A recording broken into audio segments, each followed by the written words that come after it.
Here we go. Good morning. Good morning. Hi, Anna. How are you? I'm good. How are you? What is this, episode 352? I wish. No, just kidding.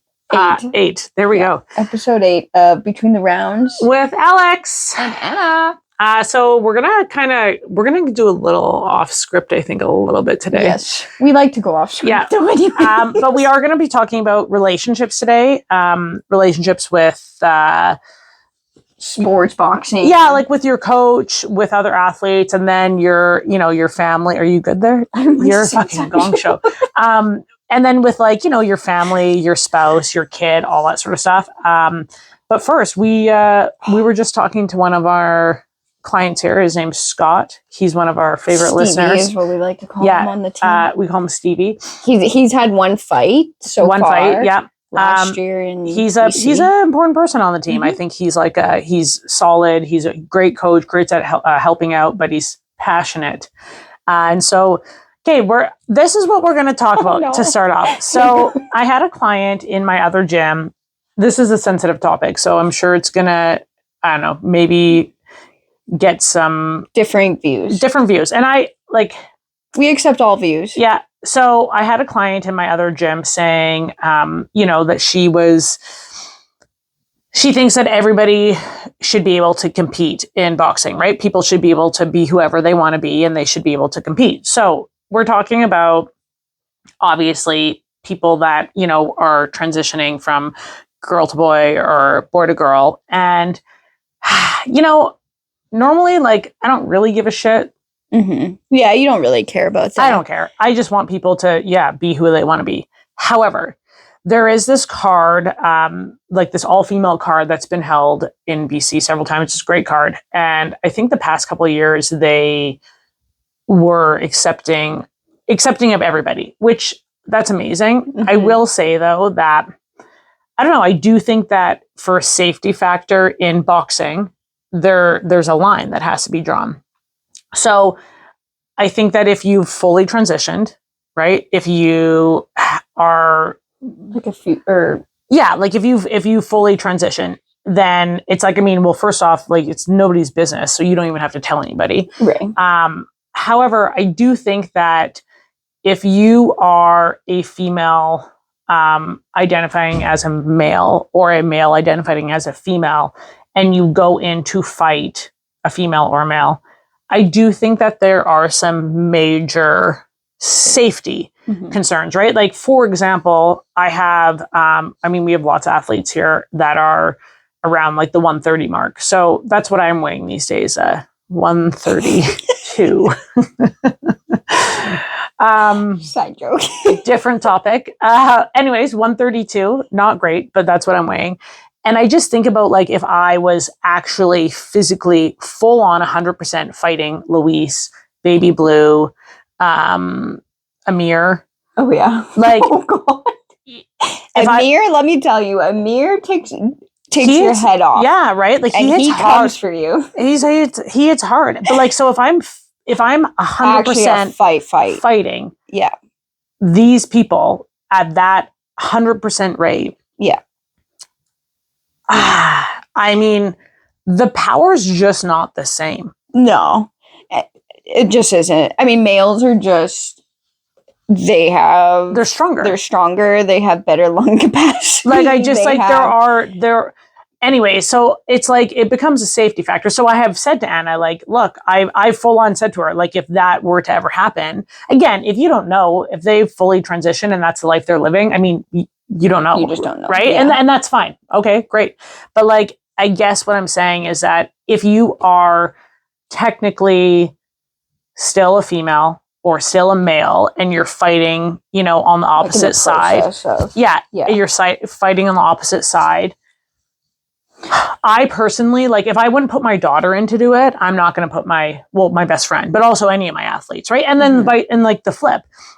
If I had a girl transitioning into a boy, and if the transition wasn't done yet, so let's say their hormones, weren't there, right? I wouldn't I would be like, oh fuck. I just wait. No, I wouldn't. I mean, I just no, couldn't. But I'm saying until maybe they're more. Yeah, until a transition is done. And so we've talked about this, like, you said, okay, well, what about basketball? Because is this a thing in basketball? Yes. So in the WNBA, there's one player that came out just said that she doesn't think transgender athletes should be playing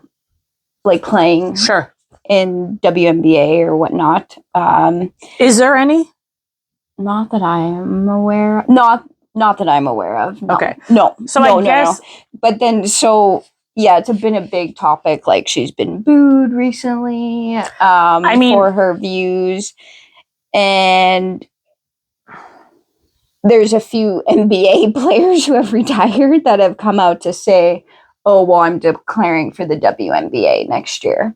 As in the fact that, they're trying to push the commissioner to decide on a take of they don't think it would be appropriate for a man to join a WNBA league. Again, I think that, it's so... I mean, look... I just don't think it'd be fair. Well, I mean, I think that, I think, again, it depends, right? Like, if you've transitioned at the end of your growth, right? Like, so if you're...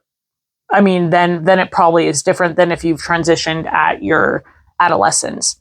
Because if you've transitioned at your adolescence, you literally don't know. Nobody would know. Mm-hmm. So then it's it doesn't matter. Yeah. But I guess if you've... And again, I don't know the scientific of it. I just will say, however, in a combat sport... I think combat is definitely different than basketball because it's not... You're not potentially getting concussions or getting hit in the head or and like I said, trying to kill someone, right? Yeah. At the end of the day, if it's a full transition, then whatever, I guess all is game, right? And that's fair.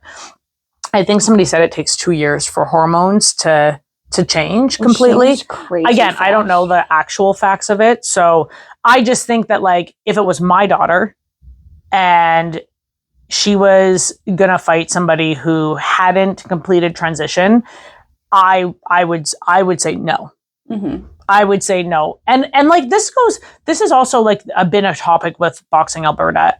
Recently, a couple of years ago, they were like, oh, should we let kids under let's say 12, because it's hard for them to find fights, a boy and a girl fight. And some coaches were like, yeah, because they get more fights. I get that.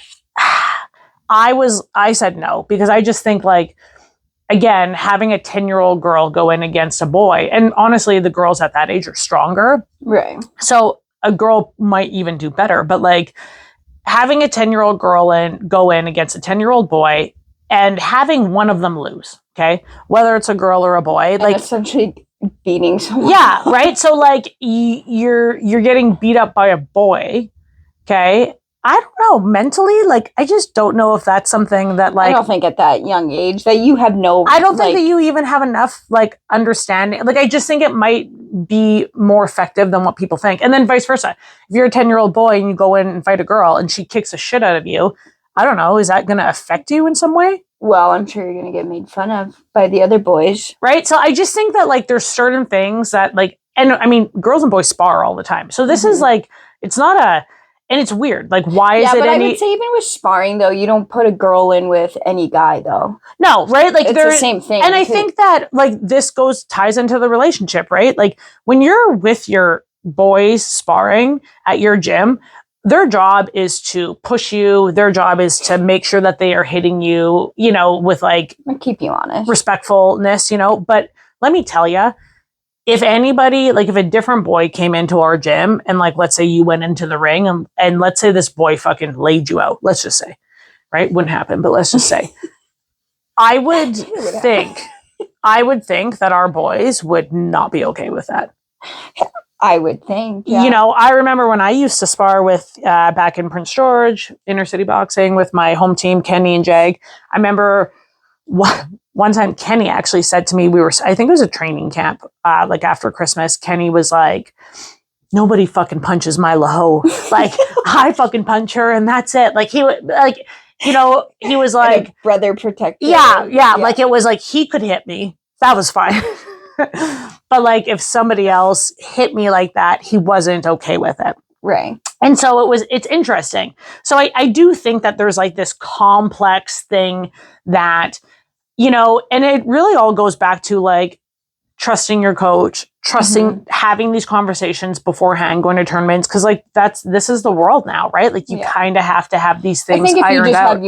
have your boundaries of it. Yeah. Right. And like, then, you know, I mean, fuck, there's been, I feel like now I'm so particular and so safety oriented with boxing because there's been a lot of deaths, right? Like in the past 10 years, I would say that there's been a surge of people that are dying after boxing. There was one recent that Colin. So sad. I have known about him for years. He was 2015. He was fighting. He got a whole bunch of illegal hits back to the back of the head. Repetitive, yeah. He got disqualified because they took his gloves off too early. Like they were kind of all fucked up because obviously it was chaos. Anyways, granted, like probably his coaches should have probably thrown in the towel at some point. But what had happened was he got a whole bunch of... he was an up and rising for star, sure. So like you're back trying in to 2015. You're trying to make these decisions of like, okay, is this going to ruin his career? But essentially he went down, he got hit in the back of the head several times. He told the ref, I'm getting hit in the back of the head. He told the doctor, I'm feeling dizzy. They essentially said like, can you shake it off? And I mean, no fucking boxer, especially in the middle of a pro is going to be like, you know what? I think I'm going to pack this one in, right? Like they're not going to say that. They're going to fight. And like you hear people say like, I'll die in the ring, which honestly is like, that's fucked. Like, no. No, I would never. No. It's not worth it. It's not worth it. None of it is. Anyways, and then he left the ring. He collapsed in the dressing room. I think vomited. Yeah, he vomited. He collapsed, and then he essentially went in and out of consciousness. He had emergency surgery. He was in a coma for like 220 days or 22 days, and then he came out and he was like in a vegetable state. And he recently just passed away. So, you know, there's like all of these things now that as a coach, like I say to people all the time, I literally just lost it on Muhammad on Monday. Not this Monday, last week. Yeah. I heard about that. I lose it a lot less these days. Like it takes actually a lot for me. Like I used to throw aerodynes across the fucking gym, but now I lose it in a long time. No, but it was like essentially Muhammad was like, he's like frantic and he's a big dude, right? And he hits hard, super nice guy. Pretty new to the sport. So. He was in with another new guy and they weren't sparring like hard, but like they're big dudes, right? Adam threw a straight right, beautiful straight right, and fucking smoked him. And I was like, oh God. And then of course, you know, like your initial reaction in that point is either to fight or flight. Well, Muhammad chose to fight. So he just comes in swinging and I'm like, okay. And then they didn't change anything. And then I lost it. Right. And I'm like, he was good afterwards. Like, honestly, it was really, really good. But I said to everybody, I said, guys, my sole responsibility in this gym is to keep you safe, to keep you safe, to keep you safe, to keep you safe. I said, I get it. It's a combat sport. You're going to get hit. Yeah. You're going to get fucking smoked. I get all that shit. But like, my job is to make sure that Muhammad can go home to his 2 kids. Mm-hmm. My job is to make sure that Adam can go, he's a young guy, that he can go to his job. Like these are all of my jobs. And so at the end of the day, like I take safety so much more seriously now than I did when I first started. Not because I didn't care. I cared a lot then too. I think it's changed. It's changed. Though. Like, I mean, even with like being sick, right? Like there was a fight that you were really sick for one time. And like, you know. Honestly, I think I had COVID or something. Yeah, I'm sure you did. And like, I should have just said like, you're not fighting. I mean, granted, I didn't say you had to fight, but I should have made that call. Yeah. Well, I mean, but you just don't know though, because you want to fight. Yeah, right. And like we hummed and hawed, and it was like okay. And I mean, there's going to be times where maybe I would make that like I would say, okay, well, if you want to fight, like okay, I'll obviously show up to be in your corner. But there's probably some times where I'm like, honestly, it's not worth it, right? Like the safety, and that's the trust in your coach, Yeah. which is, and I think the huge. other part is like the athlete has to respect the coach as well, right? Yeah. It's always got to be that two-way street where not only the coach trusts the athlete, but the athlete has to trust the coach too. Yeah. Which I think sometimes athletes are very hard to work with because they don't listen to instruction a lot, or they think they know it all. Yeah.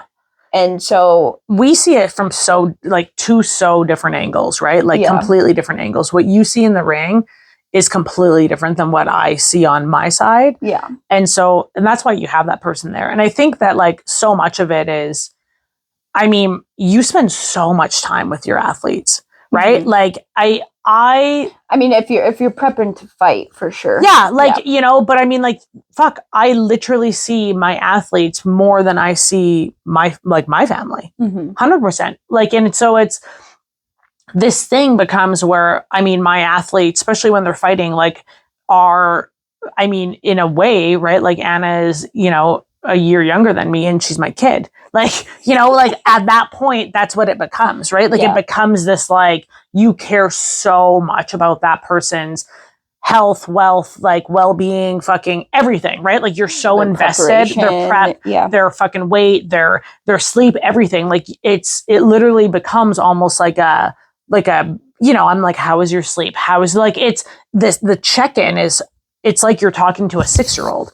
Pretty much. Yeah. You know, which for some people and they have to. And they love, but also like you love it. Like it's, you know, like, I mean, it really does keep you in check a lot of the times. Yeah. But it becomes this like relationship that is so strong that, you know, it's like I said, I mean, I know that in my like life as a coach, I mean, there was one year, you'll remember this year, where like we were fighting every weekend. I think I missed every single one of my daughter's hockey games. Literally every single one of her hockey games on the weekend I missed because I was with my athletes. And I mean, fuck that. Like it's interesting, that balance and that like those relationships kind of thing become, I mean, I don't think you can really ever have an imbalance is kind of the problem, right? No. Especially with a sport like boxing, because it's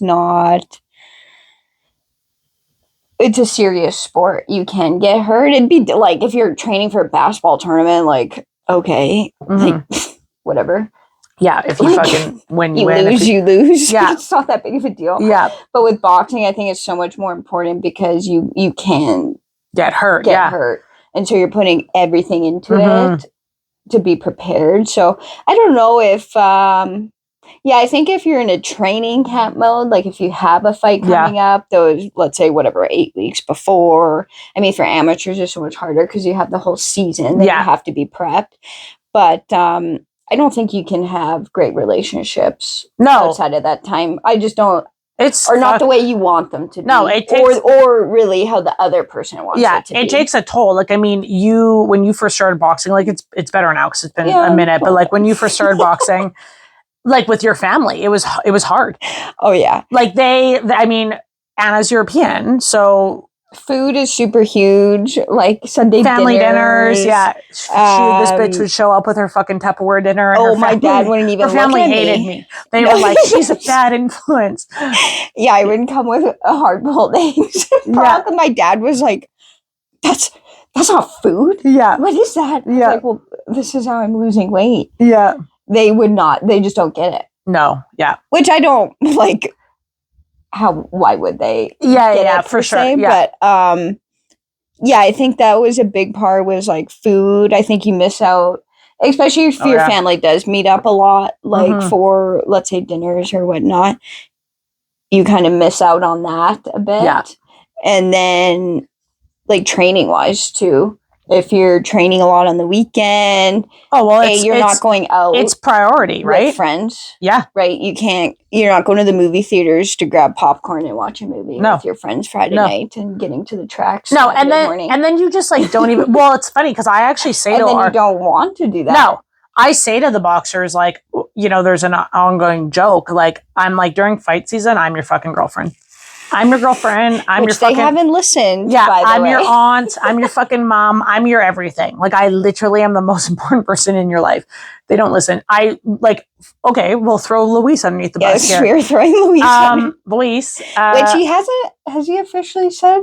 No, but like, so... He's a little sly. Yeah, so the one day, his like best friend, they also are, we call him Bert and Ernie, Malachi, not his real name. They live together. Elijah is his real name. No, Isaiah. Isaiah. Fuck. Sorry, Malachi. Jesus. I think fuck. Elijah is his middle name. Yeah. Anyways, Malachi. They live together. And so I'm like, Malachi, where's Luis? And he's like... Because it was morning track. Yeah, morning track. And he's like, fucking... And I'm like, is he okay? And I automatically go to like, oh my God, is he okay? Like, I'm worrying, right? And he's like, he didn't come home last night. So he's at a girl's house. So he is at a girl's house. So I phoned this motherfucker and he's like, Coach, I'm almost there. And I was like, where were you? And he's like, I just was. And I was like, no, you were at a girl's house last night. Anyways, so perfect example. He showed up to the track. Perfect example. And then last weekend he was doing laundry. Apparently, I don't know what happened last weekend, if he was working or if he was doing laundry or if he was with the same girl. Still to be determined. Yeah. I don't know. Anyways, it fucks with... I see it with boys all the time. Yes. Literally. That's happened to many. The amount of boys that have gotten a girlfriend in our gym, JJ, Charlie's back in Strathmore now. Yeah. But like JJ, Charlie, like they all get fucking girlfriends and then they fuck off. And their boxing dream is over. And then they break up with the girlfriend whenever later. And they're back for 2 months. And then they're back for 2 months. But then like real life kicks in, right? They're out of the habit. So relationships are a really hard thing. I find that, I mean, being a coach, business owner, that's a whole different story. It's like the amount of times I've been told that all I care about is my business is astronomical. Or I care about my boxers more. Huge. I will say though. Or Lily. Yeah. Right?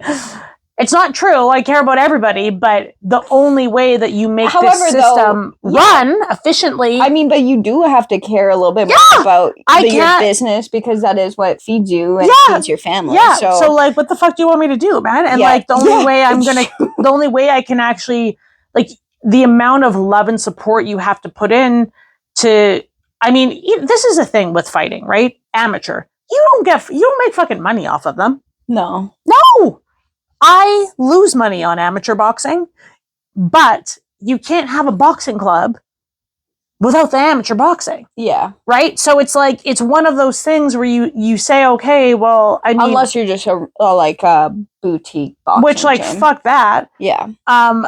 So you can't have one without the other. So it's like you pour your love, sweat, tears, fucking everything into the one side because that's what develops your gym and like, makes you an actual gym. Yeah. Right? Not a studio, but a gym.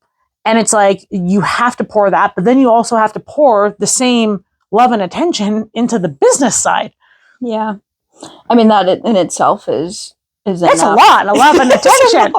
Like, no wonder some weeks I'm like, fuck, I'm tapped out. I think the problem is unless you're in it or you've done that side of it, you don't get the time that it takes, whether you're training to fight, a coach, training their fighters. Yeah. I just don't think people have a concept of what that actually is. Boxing is like the one, any martial arts, I'm sure, right? It's like the sports that like people, that's what I was going to ask. Why I think it's kind of addicting in a way because that's all you kind of think and it's about. Such a small group, right? Yeah. Like I get it because I've done it. You know what I mean? Like you get it because you've done it, right? Like when you actually find somebody who genuinely understands that, like, okay, I have a fight coming up, I have this coming up or whatever, and they support you, they fucking got your back, they help you meal prep, they do whatever it is, they leave you alone. Yeah. Right? Like they let you do whatever it is.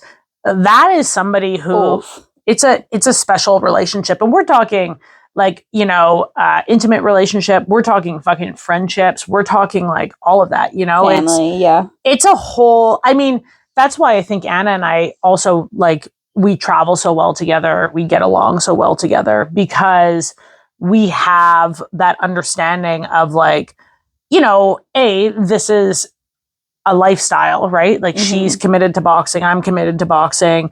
It's our everyday thing. So when you have somebody that actually like gets all of that, I find that you just mesh close. better and you can understand each other a little bit better, I think too, right? Yeah.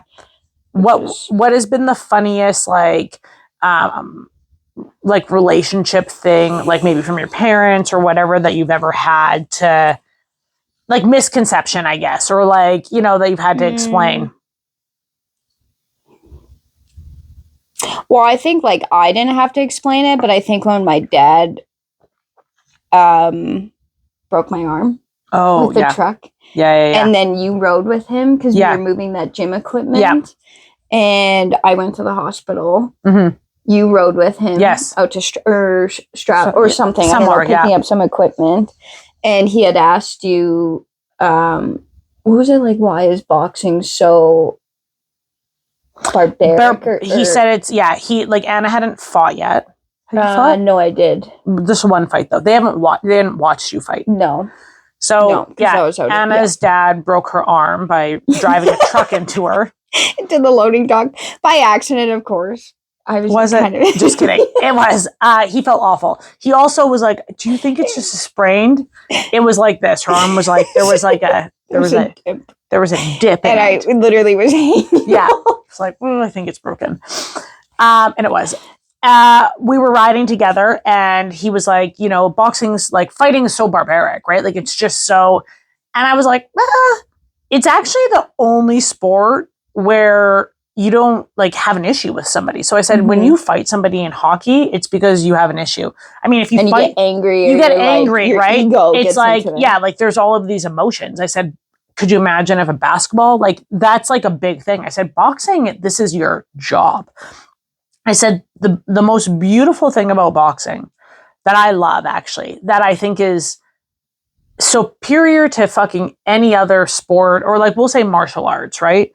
Is at the end of the fight, I know, it's so cool. You hug this motherfucker who just spent anywhere from 3 to fucking 12 rounds kicking the shit out of you, or you doing it to them, and you hug each other and you tell each other how amazing you are, and you have this like bromance fucking, you know, in the center of the ring.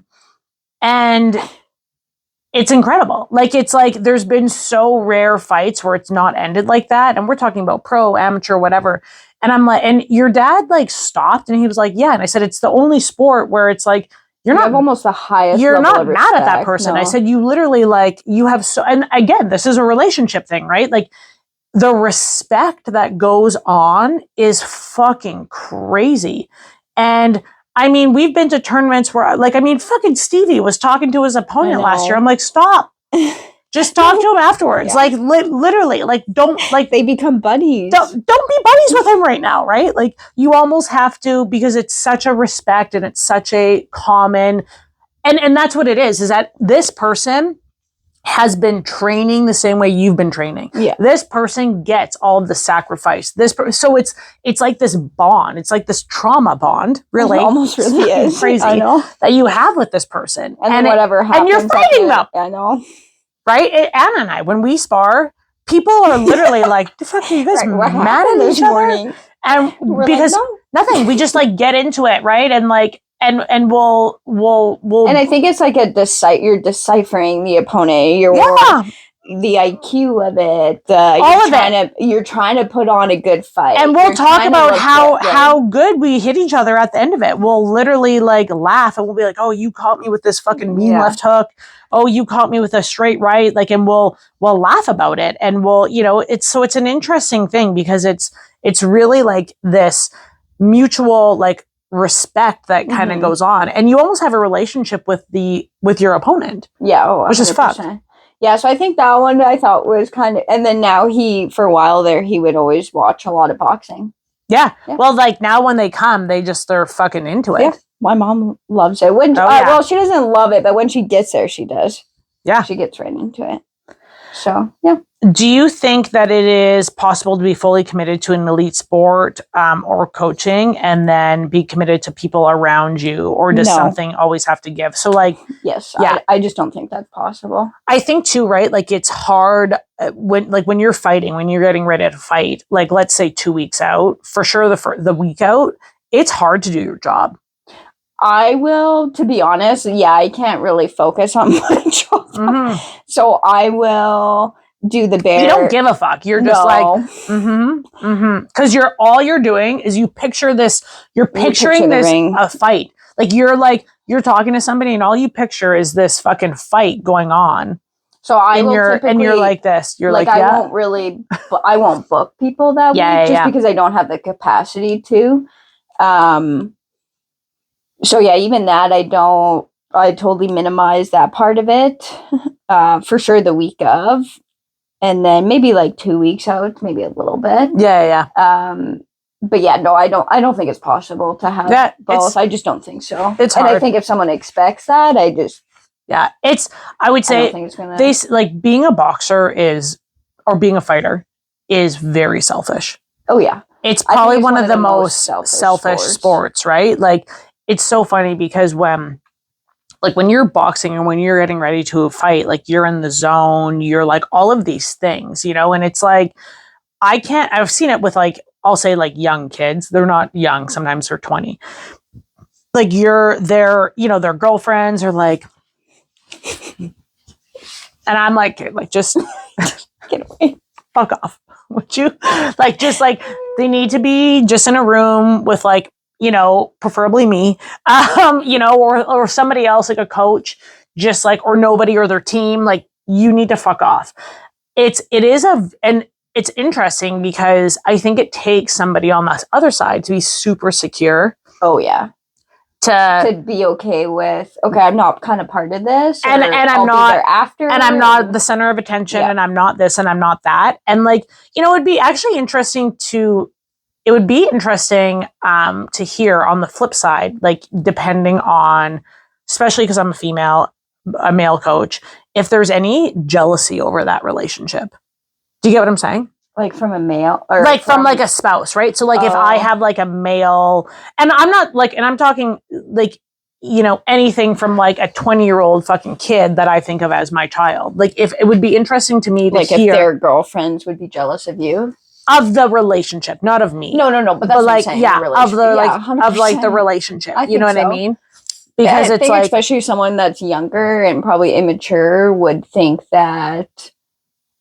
Yeah, like I just don't think they would get that coach-athlete relationship. Yeah. And I think they would think, well, she's trying to step on my toes, or she's trying to. Literally, I pick boogers out of your fucking spouse's nose. I'm not trying to step on your toes.